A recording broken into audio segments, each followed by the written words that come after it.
code na wala kayong ginawa kasi wala namang stable naman at normal yung nangyari na pag-trip.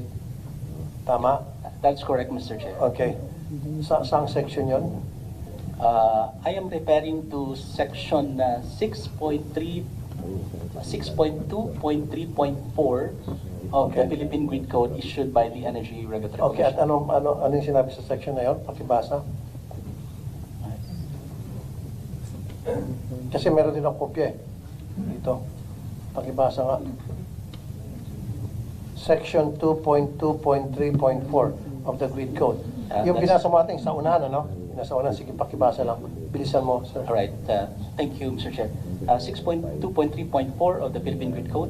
It starts with, and I quote, in the event of a credible N-1 contingency, the system or any part thereof shall be operated up to its optimal operational thermal limit capacity, beyond which the system operator shall only intercept to restore stability of the Shall grid. only intercept to restore. Okay. Period. Tama? Punta ka sa dulo.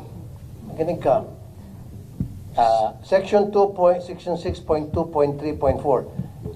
If a significant threat to system security exists following the occurrence of a credible N-1 contingency, the system operator may intervene and shall make the necessary manual corrective actions as required to protect the integrity of the grid. Ang binasa mo kasi yung unang section lang, hindi mo binasa yung sa dulo. Sa dulo ito nakalagay na meron, minamandatuhan kayo na dapat umaksyon kayo, gumawa kayo ng manual corrective actions.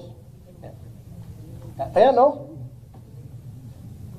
If a significant threat to system security exists following the occurrence of a credible N-1 contingency, which yun na nga, nagkaroon ng tripping, the system operator may intervene. I will answer. Dapat nag-intervene kayo at gumawa ng necessary manual corrective actions as required. O, ang binabasa mo lang yung, niloloko mo kami. Mr. Yung Chair. unang, sa ibabaw ng provision lang, sa dulo ng provision, hindi yung binasa lahat. Yes, Mr. Chair. If I can respond briefly, and then probably our technical will also provide the data, because the data, of course, will not lie. What we are saying is The data do not lie. Nandun na nga yung data na nagkaroon ng tripping. Ano pang data ang hinihintay mo? Ano pang data ang kailangan mo? Nagkaroon na ng tripping. Everybody knows. It's given na nagkaroon ng trip sa unang unit. And then, alam niyo naman na meron na ngang ginagawang schedule maintenance doon sa pangatlong unit.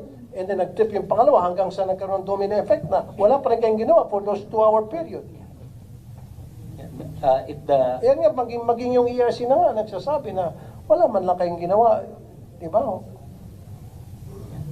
Mr. Chair, what we're trying to say is, of course, it is not disputed that PDC-1 trip. But, Oo nga, kasi dito sa provision na binabanggit mo, 6.2.3.4, yung gusto mo lang marinig namin. Ayaw mong basahin yung pag narinig namin, tatamaan kayo. Ito na nga yung sa last provision na sinasabi na you should have done something. Doon sa given that situation, yung nagkaroon ng tripping, dapat umaksyon na kayo. Yan ang nakasulat dito. Ang binasa mo na ay nasa ibabaw. Mr. Chair, if I may, what we're trying to say is when PDC-1 trip, of course, as mentioned by Engineer Agustin earlier, we did made an inspection as to how the grid would respond. And when the grid responded positively, and there was no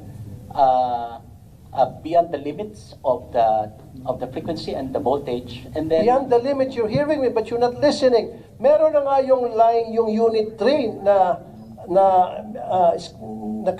gumagawa ng scheduled maintenance. Okay? As it is, lumpo na nga. Di ba? Kasi yung unit 3 naka-maintenance. Nag-trip yung unit 1. O doon pa lang may serious problem na you could have done something ayon dito sa section 6.2.3.4. Mr. Chair, if I may,